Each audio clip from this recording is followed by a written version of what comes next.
Hi friends, my self doctor Shashi Boricha आपका मेरे channel पे बहुत बहुत स्वागत करती हूँ। आज मैं आपको एक कंडीशन एक्सप्लेन करूँगी जिसका नाम है इरेक्टाइल डिस्फंक्शन। मैं आपको बताऊँगी कि ये क्या होता है, इसमें क्या क्या सिम्टम आते हैं, इसके कॉज क्या है और साथ ही साथ कुछ होम्योपैथिक मेडिसिन जो आप इस कंडीशन के लिए यूज़ कर सकते हैं। लेकिन उससे पहले आप प्लीज़ मेरे चैनल को सब्सक्राइब कर लीजिए और जो बेल आइकन है उसे प्रेस कर लीजिए ताकि आपको मेरे आने वाली वीडियोज़ का नोटिफिकेशन मिलता रहे। तो चलिए स्टार्ट करते हैं। सबसे पहले आखिर इरेक्टाइल डिस्फंक्शन क्या होता है। तो इरेक्टाइल डिस्फंक्शन का मतलब है कि अगर किसी मेल को इरेक्शन फील नहीं होता है या फिर अगर उन्हें इरेक्शन होता है तो वो उसे ज़्यादा टाइम तक मेंटेन नहीं कर पाते हैं, तो इसी कंडीशन को हम लोग ईडी कहते हैं। ईडी होने के काफ़ी सारे रीज़न हो सकते हैं और किसी भी एज में ये कंडीशन हो सकती है।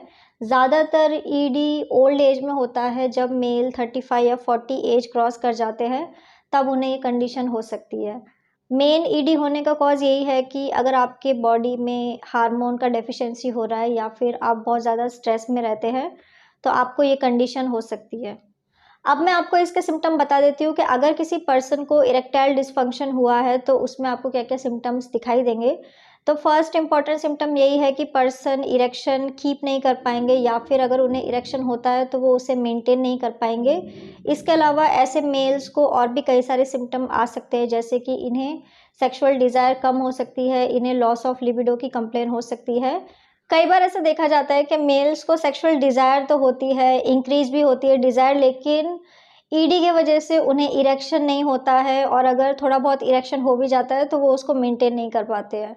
अब मैं आपको इसका कॉज़ बता देती हूँ कि आखिर क्या रीज़न है किसी मेल को ये कंडीशन होने का। तो इसके मल्टीपल कॉज़ हो सकते हैं, जैसे कि फिज़िकल कॉज़ हो सकता है या फिर साइकोलॉजिकल कॉज़ भी हो सकते हैं।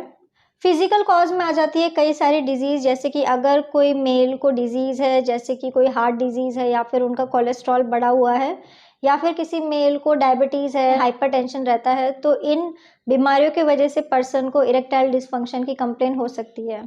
इसके अलावा ओबेसिटी एक बहुत ही इम्पोर्टेंट कॉज़ है।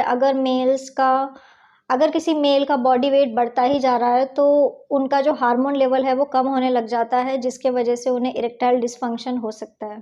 इसके अलावा अगर कोई मेल बहुत ज़्यादा टोबैको या फिर अल्कोहल का यूज़ करता है या फिर स्मोकिंग करता है, कोई ड्रग को ओवर यूज़ करता है, तो ऐसे मेल्स को भी ये कंडीशन हो सकती है। कई बार ऐसा देखा जाता है कि कुछ डिज़ीज़, जैसे कि पिरोनीज़ डिज़ीज़ में अगर मेल को इरेक्शन होता है तो उन्हें काफ़ी ज़्यादा पेन होने लग जाता है, पेनफुल इरेक्शन की उन्हें कंप्लेन होती है। पिरोनीज़ डिज़ीज़ में ऐसा देखा जाता है कि रिपीटेड इंजरी के वजह से मेल को प्लेक या फिर स्कार फॉर्मेशन होने लग जाता है पीनिस के मसल में, और उसके वजह से उन्हें जब भी इरेक्शन होता है तो वो इरेक्शन पेनफुल होता है, तो इसके वजह से भी मेल्स को ईडी हो सकता है। इसके अलावा कई बार ट्रीटमेंट की वजह से भी मेल को इरेक्टाइल डिस्फंक्शन हो सकता है, जैसे कि अगर किसी मेल का प्रोस्टेट ग्लैंड में कोई बीमारी है, बीपीएच है या फिर प्रोस्टेट में कैंसर है और उनका ट्रीटमेंट चल रहा है, तो उसके वजह से भी मेल्स को ईडी की कंप्लेन हो सकती है।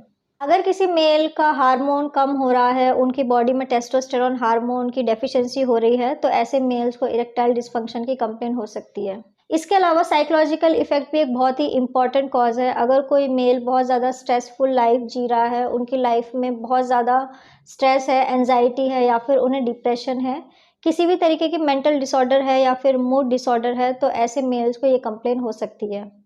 अब मैं आपको इसके रिस्क फैक्टर बता देती हूँ कि आखिर कौन से मेल सबसे ज़्यादा रिस्क में रहते हैं जिन्हें ये डिज़ीज़ हो सकती है। तो जो लोग ओवरवेट होते हैं, ओबेस्ड होते हैं, ऐसे मेल्स को ये कंडीशन होने के चांसेस काफ़ी ज़्यादा बढ़ जाते हैं।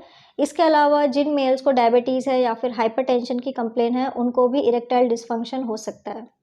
इसके अलावा अगर कोई मेल एंटी डिप्रेशन मेडिसिन को यूज़ कर रहा है कुछ महीनों से या फिर कुछ सालों से, तो उनको भी इन फ्यूचर इरेक्टाइल डिस्फंक्शन होने के चांसेस काफ़ी ज़्यादा बढ़ जाते हैं।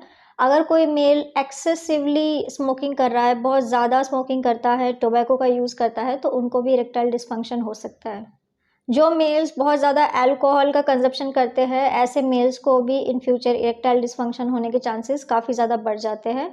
अब मैं आपको कुछ होम्योपैथिक मेडिसिन बता देती हूँ जो आप इस कंडीशन के लिए यूज़ कर सकते हैं। तो मेडिसिन, जैसे कि आप लाइकोपोडियम 30 मेडिसिन का यूज़ कर सकते हैं, आप विथानिया सोमनिफेरा मेडिसिन का यूज़ कर सकते हैं, आप डेमियाना 30 मेडिसिन का यूज़ कर सकते हैं।